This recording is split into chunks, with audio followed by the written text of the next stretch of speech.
ശബരിമലയിലേക്ക് തീർത്ഥാടക പ്രവാഹം തുടരുന്നു. ഈ തീർത്ഥാടന കാലത്ത് വെള്ളിയാഴ്ച വരെ ദർശനം നടത്തിയത് 18,12,179 പേർ.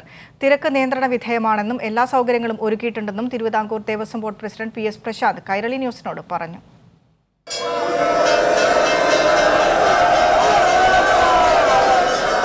ഇതുവരെ ഈ മണ്ഡലകാലത്ത് ഓരോ ദിവസവും വലിയ തിരക്കാണ് സന്നിധാനത്ത് അനുഭവപ്പെട്ടത്. വെള്ളിയാഴ്ച വരെ വെർച്വൽ ക്യൂ വഴിയും സ്പോട്ട് ബുക്കിംഗ് വഴിയും ദർശനം നടത്തിയവരുടെ എണ്ണം 18,12,179. പുല്ലുമേട് വഴി 31,935 പേർ എത്തി.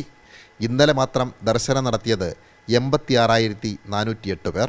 തിരക്ക് നിയന്ത്രിക്കാൻ എല്ലാ ക്രമീകരണവും ഒരുക്കിയിട്ടുണ്ടെന്ന് ദേവസ്വം ബോർഡ് പ്രസിഡന്റ് കൈരളി ന്യൂസിനോട് പറഞ്ഞു. ഹാപ്പിയാണ്, എല്ലാവരും ഹാപ്പിയാണ്. അത് ഞാൻ പറഞ്ഞില്ലേ, ഒരു ഭരണാധികാരി എവിടെയാണ് ഇടപെടേണ്ടത് എന്നതിൻ്റെ ഏറ്റവും മകുട ഉദാഹരണമാണ് മുഖ്യമന്ത്രിയുടെ ഇടപെടൽ. ബഹുമാനപ്പെട്ട ദേവസ്വം വകുപ്പ് മന്ത്രി ഇന്നലെ മെനഞ്ഞാന്ന് ഇവിടെ വന്നിരുന്നു. കാര്യങ്ങൾ വിലയിരുത്തി.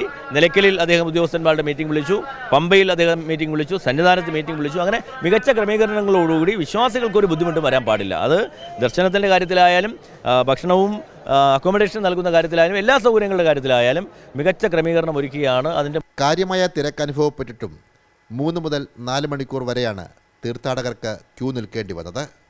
ദർശനം നടത്താനെത്തിയവർ ഏറെ സംതൃപ്തിയോടെയാണ് മടങ്ങിയത്. സുഖമായ ദർശനമാണ് ഇന്നലെ ഉണ്ടായത്. ഇന്നലെ 8 മണിക്ക് ഞങ്ങൾ പമ്പയിൽ നിന്ന് കയറിയിട്ടുണ്ട്. ഇവിടെ ഒരു 11 മണി അരിവരാസനം തുടങ്ങുമ്പോൾ ഇവിടെ എത്തിയിട്ടുണ്ട്. ബുദ്ധിമുട്ട് നേരിടേണ്ടി വന്നില്ല. കരിമലയിലൊക്കെ ആൾ വളരെ കുറവാണ്. ഇന്നലെ പമ്പയിൽ നിന്ന് ഇങ്ങോട്ടും നല്ല കറക്റ്റ് ആൾ തന്നെയാണ്. സാധാരണ വഴിക്ക് വെള്ളവും യാത്ര അടിപൊളി.